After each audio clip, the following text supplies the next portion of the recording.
Meet me on the softer side. Meet me on the softer side. Softer side of your heart.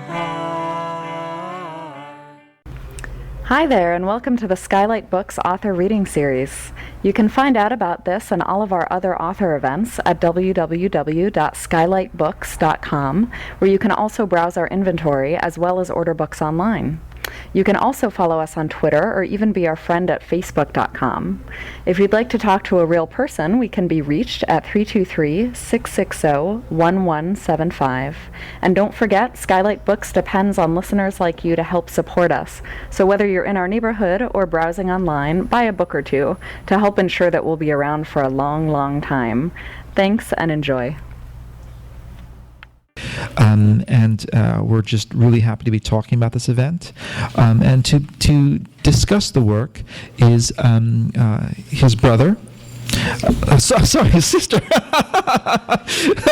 Sister Susanne Kippenberger, a fine writer and journalist herself. So please welcome Susanne. Well, thank you very much for the introduction and for the invitation. It's the book is going to come out in English at the end of the year. This is the German version, and so this is the premiere, which I'm very excited about, but also nervous. So bear with me. And thank you, of course, for to Villa Aurora that I could stay here for 3 months. It's a wonderful place, and you should all go to the concert next week, really. And also thank you, Emily and Charlotte, for helping me with the technical things, and I'm sure it will work out later on. My brother and I, we are very, very different in almost any respects, and I think this is why we got along quite well. Martin was always the bad boy, and I was always the good girl. And he moved every few months, and sometimes even every few days, from Hamburg to Florence to Berlin to the Italian countryside, to the Black Forest, to Cologne, to Vienna, to the Austrian countryside, back to Cologne, to the south of Spain, back to Cologne and to Los Angeles, and on and on. And I've been living even in the same apartment in Berlin for 20 years. So in those 44 years of his life, my brother put together almost 150 books, and it took me 50 years to write one book. So this is how different we are. But there's one thing we have in common. That's our fear of machines. And we're just terrible with everything technical. And my brother didn't have a cell phone. He didn't have a computer, so he would understand all the problems today. The book came out 4 years ago for the 10th anniversary of his death.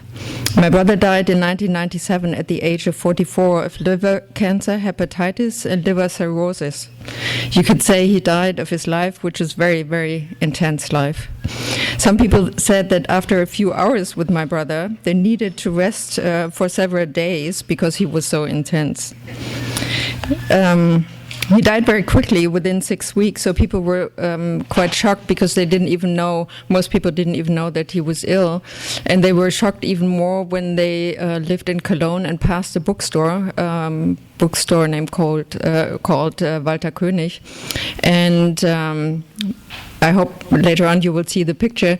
Walter König, he took out all the pictures, all the books in the window and put in all of Martin's books. So the very night that he died, and a lot of people in Cologne who knew him, they passed the window. This is how they learned that he was dead. But a lot of people also learned for the first time how much he did, because it was a huge window. It was stuffed with his books.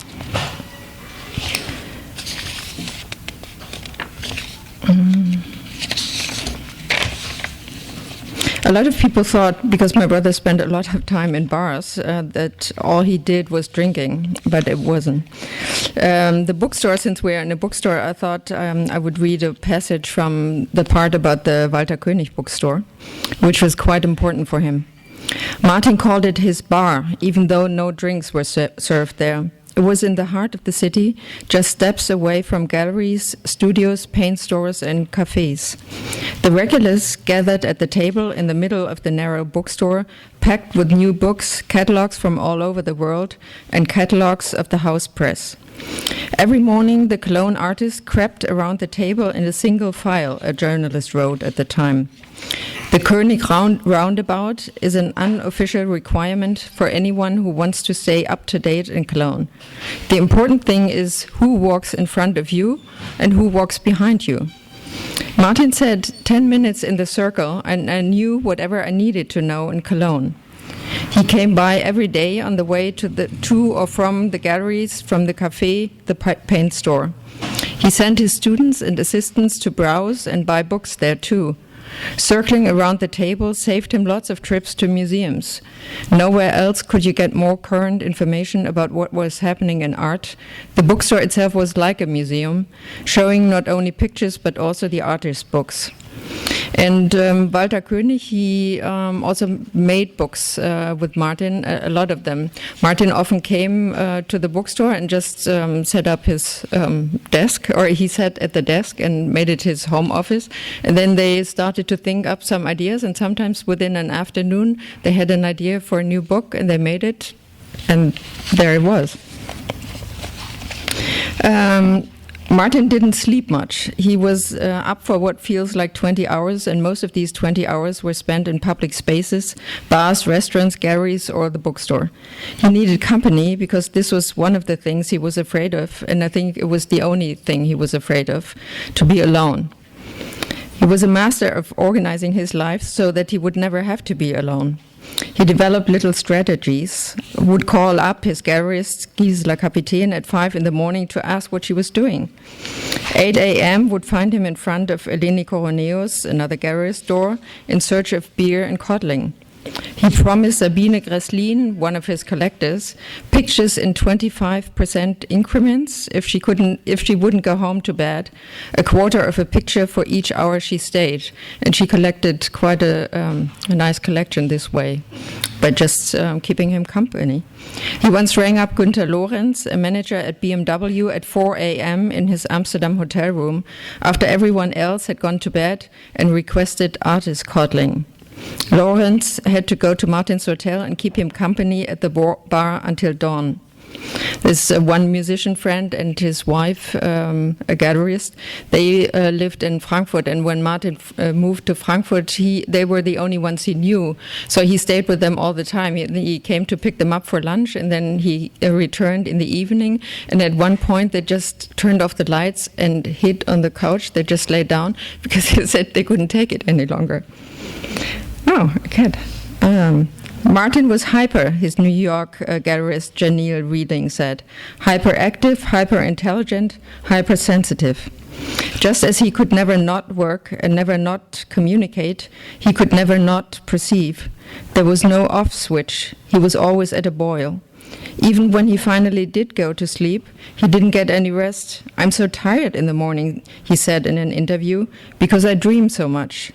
I have a whole day's work behind me as soon as I wake up. Sometimes Martin didn't go to bed at all, but straight from the bar to the studio. There he could withstand his solitude. He needed it there. He didn't drink there either.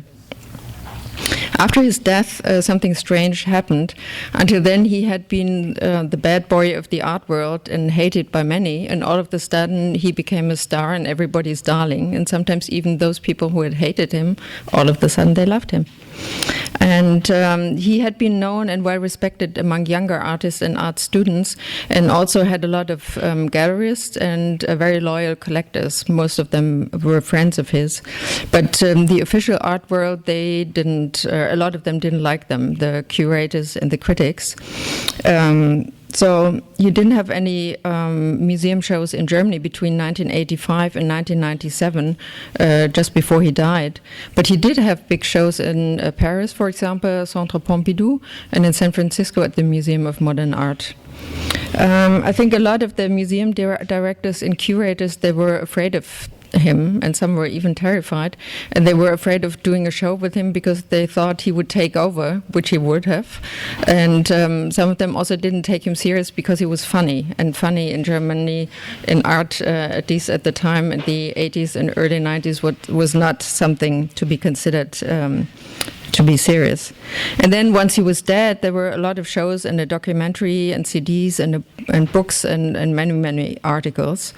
And in 2008, there was a wonderful retrospective here at MoCA in LA, if any of you have seen it, that shows the vast range of his work in all its poetry. Martin tackled every medium: painting, sculpture, drawing, posters, multiples, books, print, performance, and music. And one of the reasons I wrote this book is, for one thing, to remind people what it was like when he was still alive, that it was different, and also that I have the feeling that the popular image of him is very one-sided and narrow. It's always the bad boy and the rude boy and the drinker and the guy who attacked people, and all of this is true, but I think, like other people who knew him well and personally, there were many other sides to him too. And I think he was a very sweet and generous person, very supportive of his artist friends, very funny, very vulnerable and sensitive. And for all his nomadic life, he was extremely loyal and a family man. And by family, I mean not only our family, but all the families he gathered around him, friends and lots of artists. And he was a very hard worker too. Always on duty is how his galleries put it. Always in the moment of art. His whole life was about art and was art.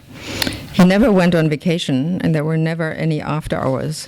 When he was in a bar drinking, he was talking with other artists, other people, getting new ideas all the time.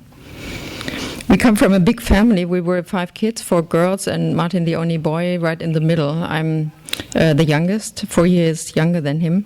And we grew up in the city of Essen, which is a very heavily industrial area, or was at the time, like Pennsylvania. And we lived in a big, lively house, a former farmhouse with a huge garden, so that we have lots of space to move about. And the house was very full of everything, of people, of art, of children, of guests. And our parents had a lot of artist friends, so Martin grew up with the notion that you could be an artist and make a living from it. They were not big names, but at least I think it was very important to know that you could make your living as an artist. On our kitchen wall there was written in big letters, "Martin, our artist." As a kid he was already drawing and painting all the time, and when he was asked what he wanted to have for his birthday or Christmas, it was always crayons or paper. And he was convinced from very, very early on that he would be, that he is an artist and would become a famous artist. He didn't have any doubts about this. And this was at a time when he was flunking school and taking drugs, and my mother was really desperate. But he was just convinced that this is what he was, and the only question was how he would get there to being a famous and rich artist. When Martin was asked if he thought that our parents, or whether our parents had an influence on him, he said, "Oh, massive, massive, massive. You don't invent yourself," is how he put it. Our father was a mining engineer, but he really wanted to be an artist. He was 19 when the war broke out in 1939, so he had 6 years of being a soldier. And when he came back, he had to do something to make a living. So he didn't study art, which he would have loved to do. But he did a lot of things that Martin later on did. He tackled everything: painting, drawing, sculptures, designing gardens, taking photographs, organizing his own exhibitions, staging parties, and giving endless speeches, no matter whether people wanted to hear them or not. This is also a specialty of Martin's. And he wrote about our life and published books himself. And I think if Martin learned anything from our father, it was this: that if you want to do something, do it. Don't wait till somebody invites you, because most likely they won't. So our father took pictures all the time, and often he staged us. This you might still see the picture later on. So we had to stand up on steps and put out the hand like this. And Martin later on, he was the only one who loved being staged and posing for the camera. And he used the picture later on as a postcard and called it, "Hey, hey, here are the monkeys." Our mother was a doctor, but a writer at heart, and she wrote little funny stories about our life. And even if it wasn't all that funny, like her breast cancer or her divorce, she turned it into something that you could laugh about. I think that's something Martin also did often, turning something painful into something witty and making art out of life, out of everyday life and objects. Martin really used everything that seemed interesting to him: German history, postcards, his drinking. And when he was beaten up in Berlin by punks, this was in the early 80s, really bad, he had a picture taken with his head bandaged. Again, I'll show you the picture later, which he subsequently used as an invitation card for an exhibition, and also turned into a painting called Dialogue with Youth. That was very typical of him and of his way of working, that he always used one motif and did several works out of it. So drawings and paintings, maybe even sculptures, an invitation card. And he would never let go of good material, even if he was hurt. Martin strongly believed that you are born as an artist. You couldn't learn to be an artist. You could only learn the techniques and how to go about the business. But you either were an artist or you were not. That also meant that he had this almost religious idea that you have a chosen path that you have to follow, no matter whether it's easy or hard. And he did. That might be something he saw in the street, something he read, or more likely something someone else had read and told him about because he didn't like to read. It might be a joke or an expression someone came up with that he later used as a title for a work or a show. It might be an idea someone else had and that he then turned into an artwork of his own. Or if he, at one time, he saw a couch. He was in Manhattan walking, and there was a couch in the corner with garbage bags around there. And he just sat down and had his picture taken, and then he had a painting made from the picture. It's a very elegant picture, I think. And he oftentimes asked others to work for him, his students, his assistants, even children, grandmother, everybody that he met. He sort of, made them work for him.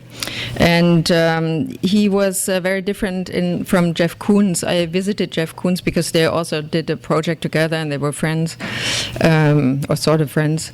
And Jeff Koons has a very different kind of studio. He has dozens of assistants, but they do exactly what he tells them. So he has a picture on the computer that he, designed on the computer, and then his assistants, they stand there and paint exactly, one-to-one, the way he did it.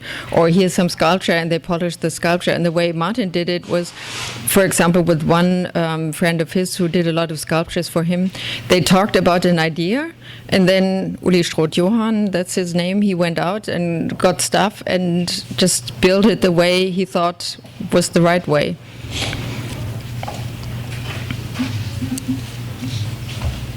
Martin always claimed that he wasn't made for school. The very first day he put out a leg for the teacher, like this.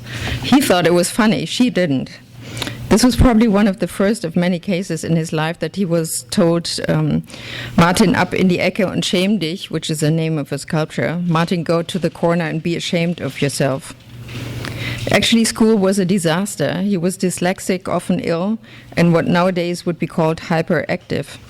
He was supposed to repeat third grade, and then he said to my mother, I'm not going to school anymore. And this was it. So she was quite desperate, and she did what a lot of people do then. She sent him to boarding school. And he sort of longed to be home and felt abandoned. And then he was sent to another boarding school and came back home and flunked so often that finally he just had to quit school. He didn't finish. My mother then got him an apprenticeship as a window dresser, and because she thought, the boy has to have training that he can make money. And of course he quit this. And then he went to a drug rehab close to Hamburg, where there were a lot of artists and musicians. And he applied for art school in Hamburg and was even accepted. And even though a lot of people think he was wild, he also was a very, like I said, a very hard worker, and he wanted to learn something. And art school in Germany at the time, the professors didn't take the job very seriously, and he had one from Vienna, and the professor never showed up. So he had his assistant take over, but his assistant oftentimes didn't show up. And at one time he came late several hours, and Martin, as a student, just went up and hit him because he was so angry. He thought, he went to art school because he wanted to learn something, and then the stupid guy never comes. After he had had enough of art school in Hamburg, he went to Italy and had a project of painting pictures. about this size, and all in black and white from motifs he found in Florence. And the project was to paint as many pictures so when he stacked them up, they would reach his height. He stopped a little bit before he reached that height and went back to Hamburg, and nobody wanted to buy the paintings. So eventually, someone who has a bar and who became his best friend in Berlin, Michel Würtle, he had the Paris bar. He took the pictures, I don't know, 170 pictures or so, and Martin got free drinking and eating for the rest of his life. And this was actually a very good deal for both of them, because afterwards the pictures were worth a lot of money. And Martin, it was really his home base, the Paris bar. And it was something he would do all his life, exchange his artwork for drinking, eating, and also for sleeping in hotels. He had one hotel in Cologne called Chelsea, where he stayed for a month, and he just paid with paintings. And again, it was a good deal for both of them. After Florence, and the short time back in Hamburg, he went to Berlin. This was in the late 70s, and Berlin was this was West Berlin, of course. The wall was up, and it was a sort of a wild place. A lot of people who wanted to escape West Germany, which was sort of stuffy, they came to Berlin and just did what they wanted to do. West Berlin was different in many respects. Also, even the stamps, you had to pay less for the stamps there, and the men didn't have to go to the army, which was also a reason why a lot of young men went there. And our mother had died in 76, and we inherited a little bit of money. And Martin put the money, of course, immediately into his project. And one project was called Kippenberger's Office, where he showed other people's work, sometimes showed just soccer games on television, whatever came to his mind. And then he also bought shares in a very famous punk club in Kreuzberg, and it's called SO36, SO36, and he made music there. He certainly didn't invent punk or bring it to Berlin, as is sometimes said. Punk had been there a long time, but Martin gave it a platform at SO36 and jumped up on stage with it. What did punk mean to him? Nothing, according to Albert Oehlen, an artist friend of his, or not as music. What interested him was the attitude, that you do what you want, said his garrus Gisela Kapitän, that you break all the rules and cross all the boundaries, especially the boundaries of good taste. What he liked was the intensity of the shows, how wild and anarchic the punks were, that the music was chaotic and didn't last long. We play waste sound, Martin said about his own band, Luxus, consisting of him and some other people. The band existed for only one record and was never intended to last any longer. Records were as much part of artistic production as invitations, posters, and catalogs. As Albert Oehlen wrote in the catalog, to Wahrheit ist Arbeit, truth is work. To the obnoxious question, Mr. Oehlen, you've made a record, but you can't sing at all. Why did you do it? There's only one answer. I can make a record anyway. The music scene at the time was more brash, bold, and free than the art scene. It was also a part of life and of what it meant to be alive, not shut in museum basements. That may well be another reason why Martin liked music so much, because he fit better in that world, the world of pop stars and rock stars, than in the serious, dignified art world of his day. Working in a group, being surrounded by groupies, the fast pace, the loud shows, the diva-ish behavior, what we call star quality in general, it all went better with music, with the music world, and was accepted there. Okay, now we can have a little music. Yeah. This is a song by an Italian. Okay, in the meantime, I'll do something else.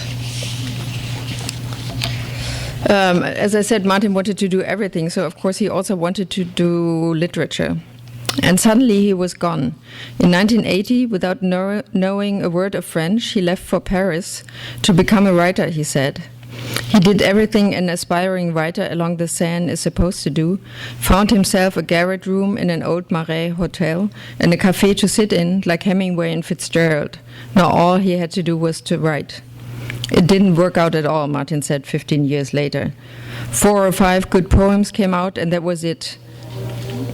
Okay. No further? No, one further. Yeah. Yeah.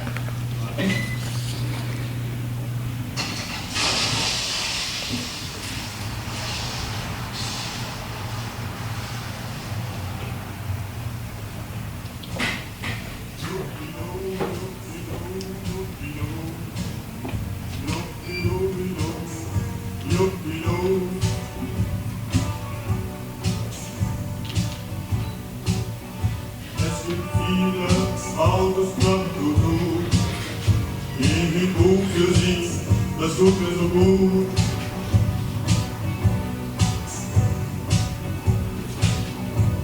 Die Frau liegt mit Obinger, der Busfahrer auch. The woman wears earrings, so does the bus driver. Schwere Gestalter, das Leben ging weiter.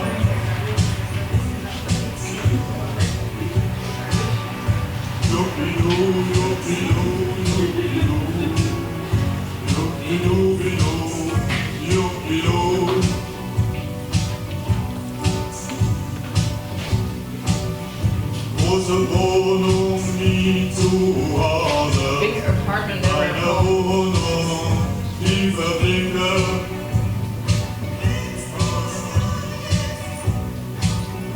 Juppilo, juppilo,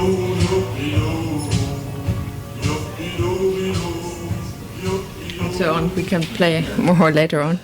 But Martin loved to be on the stage, so every opportunity he got, he just grabbed it and did whatever he felt like doing.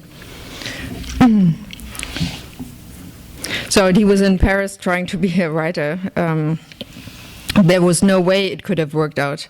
How could someone who had never in his life read a novel suddenly write one? A dyslexic who wrote only with difficulty and in block letters, someone used to hurtling around Berlin whose motto was idea today, done tomorrow. How could he expect to sit in one place for 6 months and do nothing but sit in silence and write? Maybe it was never supposed to work out. Like the plan to go to Florence to become an actor, Max Hetzler, Martin's gallerist, later thought that that project was designed in advance to fail too, so that Martin could work the failure into his art and his artist's biography. Escape into the life of a writer as part of the concept of the total artist who crossed all boundaries, or the concept of the artist as one who fails, but a show-off either way. But even if Martin was never a real writer, he was a man of letters. With a preference for short forms, his exhibition and painting titles became catchphrases, and for speaking rather than writing his literature, for him it was a performance art, life as a play. A lot of his titles for works in Germany are actually became sayings. And also became shows of other names of other shows.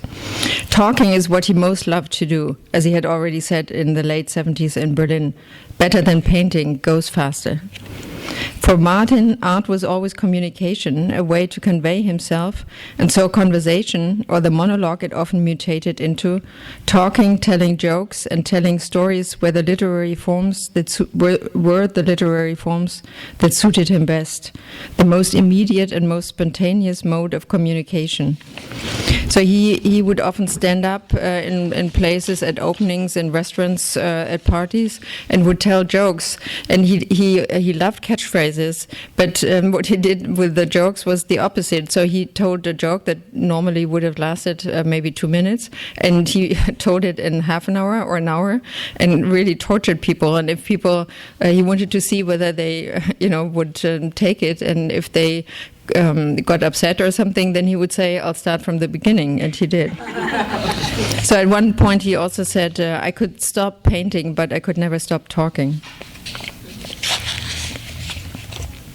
After Berlin, which was a very wild time, he went to Italy again to paint, and then he called several galleries in Germany and said, "I have all these paintings I want to show. Do you want to have them?" And all of them said no, except for one, Max Hetzler. And so he said he would look at them, and he thought Martin would maybe bring one or two or some some photographs of them. But Martin came with a VW bully and just carried all the pictures up in the stairway to the gallery, and Max Hetzler did show it and became his gallerist afterwards. And Martin went to the Black Forest afterwards and started what he called his Sahara and anti-Sahara program. Sahara program meant he didn't drink for several months and just painted.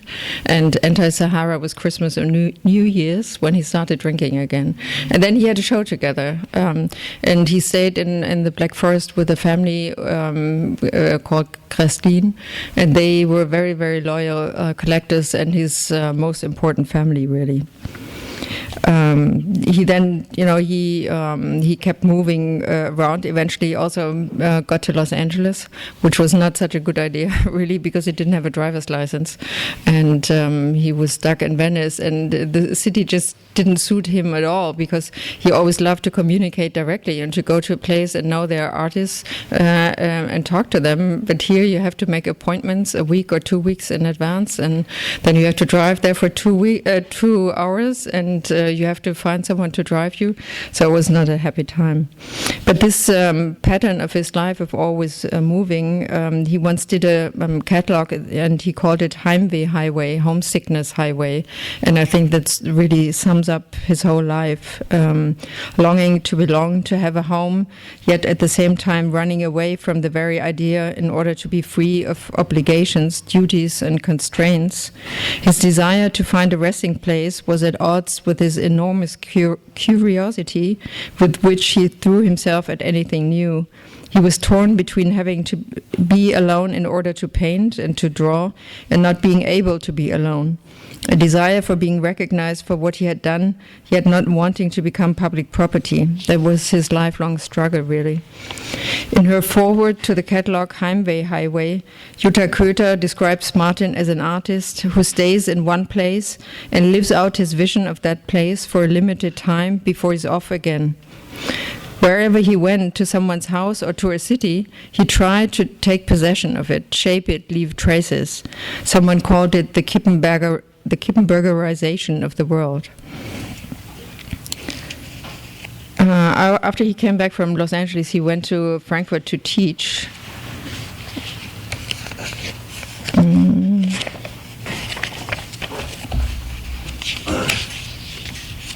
And that's also something he did his way.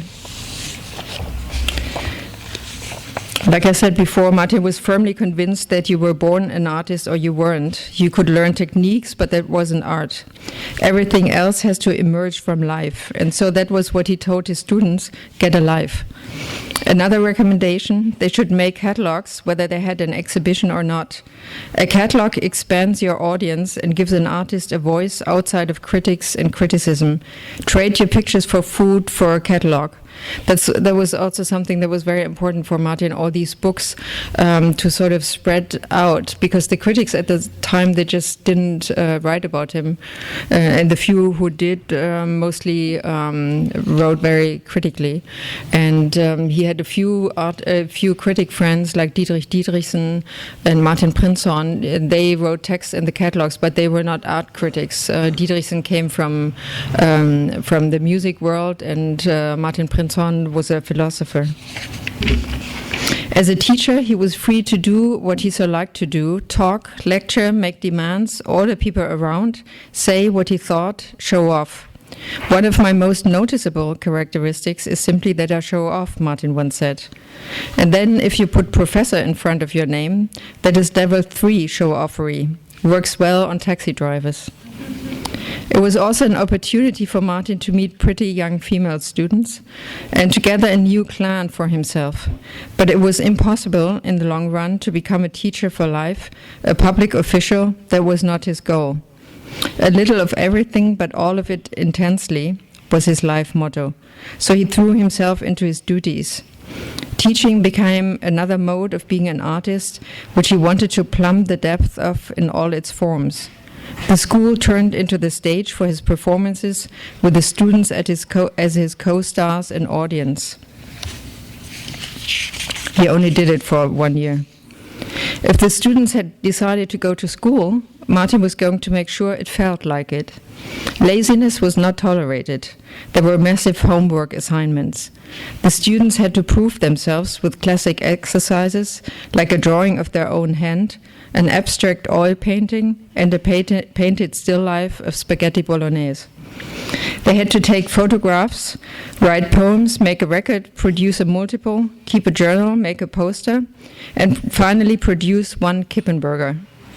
The best pieces would be exhibited in the Gräslin Erhard Gallery. The lesson plan also included playing Mau Mau, which is a children's card game which we used to play at home. And Martin played all his adult life. It's a very, very simple play, but game, because Martin didn't read when there was time to kill, and he just hated not doing anything. He played Mau Mau with others, and of course he always wanted to win, and a lot of times he did, because he also cheated, but also because he had so much experience, more than anybody else. And he never played. He always played for something. So when it was an artist, the artist had to give a drawing or something.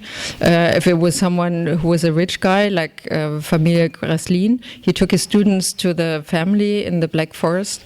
And Thomas, one of the children of the family, he lost, and I think he lost 16,000 euros or marks at the time, and so he had to finance the catalog for the students. That was the money for then.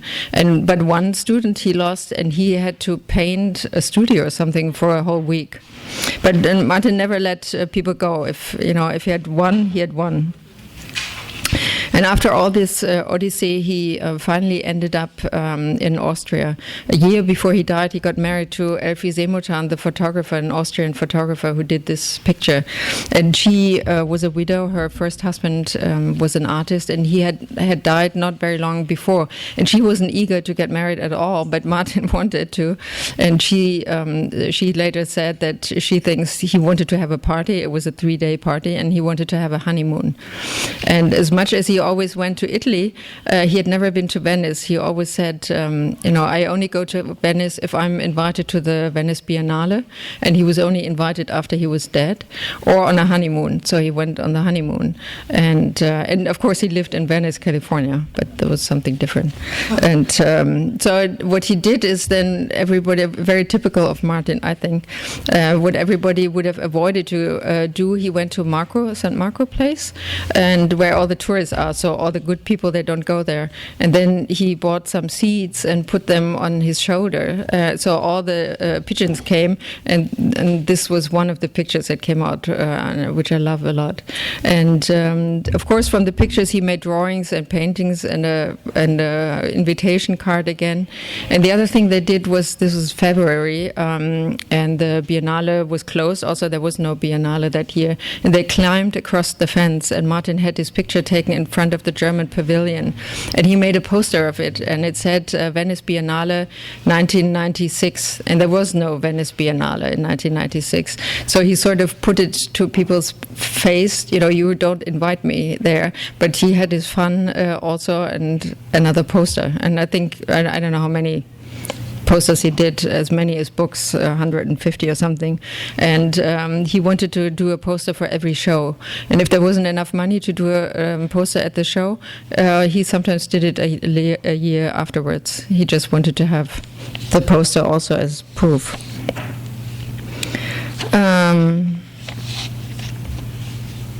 Then this last year, before he died, was very productive. He lived in the countryside. Then Elfie had a house there in the Austrian countryside, and he did 2 series of pictures that I think are among his best. And one is called The Raft of the Medusa, and the other was the paintings, the pictures Pablo could no longer paint. Martin was always in a dialogue with other artists, living artists, but also dead artists. And Andy Warhol was one of the artists very important to him, but also, of course, Picasso, because when we were kids, Picasso was the modern artist of the 20th century. And a lot of people said, some people loved him, some others hated him, and they always said, oh, my kid could do the same thing. So Martin did a lot of work alluding to Picasso. One of the things he did, which was very funny, Picasso had a picture taken in his underwear at one point. It's a very heroic picture. He looks very athletic on it. And then Martin got a old-fashioned German underwear and pulled it up here, and he had a big belly at the time. And he made a whole series of these pictures, which are also lovely. And then the other series he did, like I said, was the pictures Pablo could no longer paint. And these were pictures of Picasso's sad wife, also based on photographs someone had taken. And he said he wanted to complete Picasso's work by painting these pictures, paintings of the sad widow, and he did them in color. The photographs were in black and white, and of course they were Kippenbergers. They were not Picasso's. So this is one. There are different others. There was a big show in Malaga at the Picasso Museum this year, Kippenberger Meets Picasso. So it's all about him and Picasso, and a very lovely show, I think. And the catalog is you can buy at the counter over there, and I strongly recommend. Now I would have shown the DVD, but it doesn't work, so I can take questions if you have any questions. Yeah. How about a strange question, but what happened to all of his belongings? He must have accrued quite a lot of belongings. Well, not belongings, because he was moving all the time. There weren't many belongings. And so the little he had, they were with his widow, Elfie, in the house. And was she the only person that he got? no, he had a daughter from another woman. So the two of them, they are the heirs. And the estate is managed by his gallerist during his lifetime already, Gisela Kapitän. So there's a huge collection of work that they have, and a lot of it is in storage and then given not given as presents, but lent for museum shows. I was curious to know. So he was this bad boy. What was your personal relationship with him? I mean, how did he treat you? Did you talk all the time? Did you no, we didn't talk very much, but we were emotionally close, I think. As I said, I'm 4 years younger, and there was another sister between us.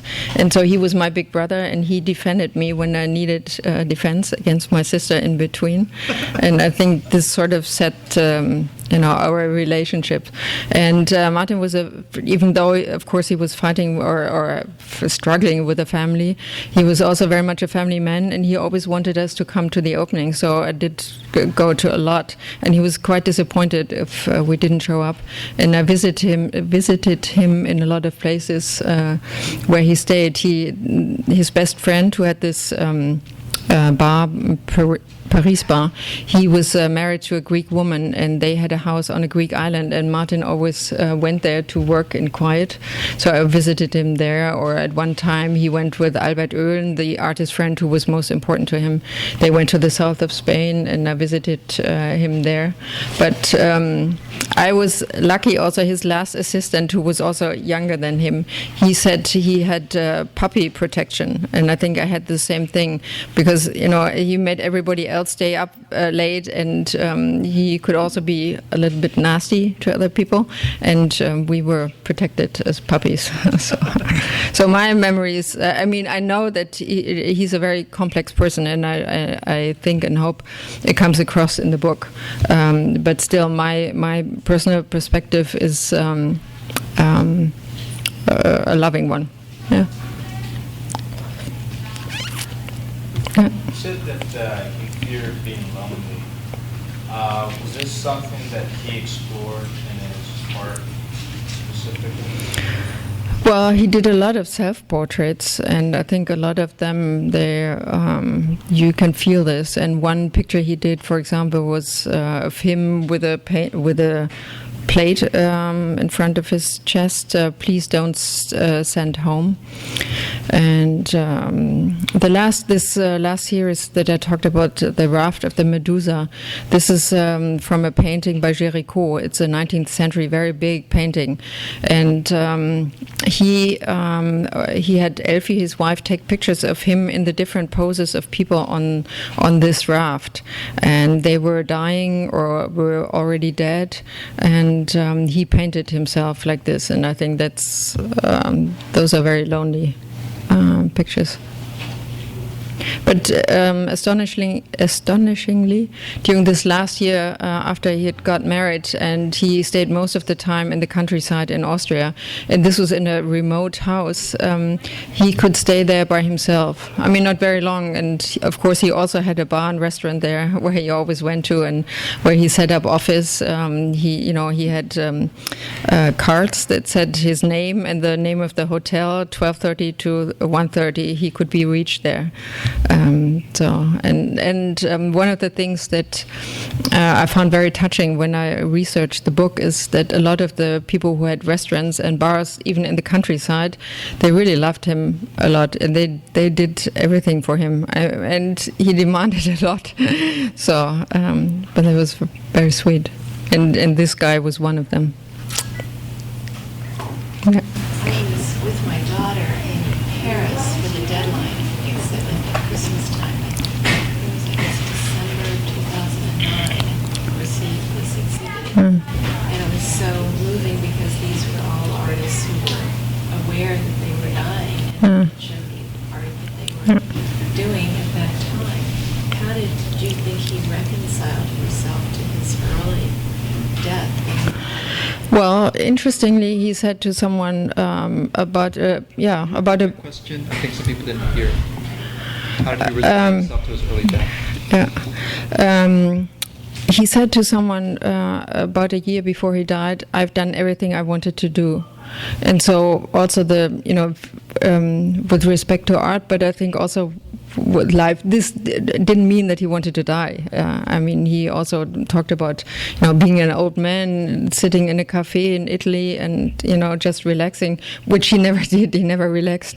But this was an idea he had. So he definitely didn't want to die, but he had the feeling he really had done everything he wanted to do. And what he did this last year was something extra. And I guess these were also self-portraits from the raft of the Medusa, of him dying, and the official diagnosis of liver cancer and everything else came 6 weeks before he died. But I think he knew before. He didn't talk about it with anybody, but he knew, and so he painted himself. But he had such a joy painting them, and people have told me this was in the summer before he died, and he asked the others. They had to come to his studio every day, so he showed what he had done. And someone else told me that they came to visit him in his studio, and he took his pictures and went like this, the girls when they voted for a Miss Universe or whatever. They always have this in front of them, and he did it like this. And he just he had such a joy making art. I mean, he also struggled a lot, but he did have a lot of joy until the very end doing what he did. And I think, I guess he probably also got married because he felt that there wasn't so much time left. But it was, I think he had the feeling of sort of having a home and having come home. And what I think was also great for him that he had a lot of girlfriends, and oftentimes they didn't stay together very long, and most of the relationships were quite unhappy. And to have someone who he could not only love but also work with, I think was great at the end. other questions? Let's thank Susanne. Thank you.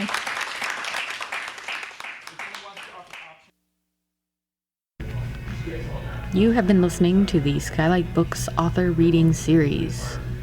Don't forget that you can check out this and all of our other great podcasts at www.skylightbooks.com. Today's music was provided by Fragile Gang. You can check them out at MySpace, Facebook, and the iTunes Music Store. Thanks for stopping by, and we hope to see you soon.